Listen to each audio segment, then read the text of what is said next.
రాష్ట్ర వ్యాప్తంగా సంచలనం సృష్టించిన ఫోన్ ట్యాపింగ్ కేసులో మరిన్ని సంచలన విషయాలు వెలుగు చూశాయి. రాధాకృష్ణన్ కన్సెషన్ స్టేట్మెంట్లో మరోసారి సంచలన విషయాలు బయటపడ్డాయి. గతంలో బీజేపీకి వెళ్లేందుకు ప్రయత్నించిన బీఆర్ఎస్ ఎమ్మెల్యే ఫోన్లను ప్రభాకర్ రావు ట్యాప్ చేసినట్లు విచారణలో తేలింది. మధ్యవర్తి నందు ఫోన్ ట్యాప్ చేయడంతో ఎమ్మెల్యేల కొనుగోలు వ్యవహారం బయటకు వచ్చినట్లు తెలిసింది. ప్రభాకర్ రావు ఎమ్మెల్యేల కొనుగోలు సమయంలో పెద్ద ఎత్తున స్పై కెమెరాలు, ఆడియో డివైస్లను కొనుగోలు చేశారు.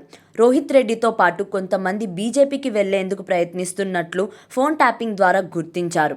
ఎమ్మెల్యేల కొనుగోలు కేసులో బీజేపీ కీలక నేత బిఎల్ సంతోష్ను అరెస్ట్ చేయాలని మాజీ సీఎం కేసీఆర్ ఆదేశాలు జారీ చేశారు.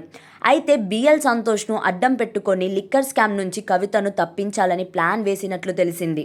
పైలట్ రోహిత్ రెడ్డి ఆడియోలను ముందు పెట్టి ఎమ్మెల్యేల కొనుగోలుకు బీఆర్ఎస్ తెరదించినట్లు తెలిసింది.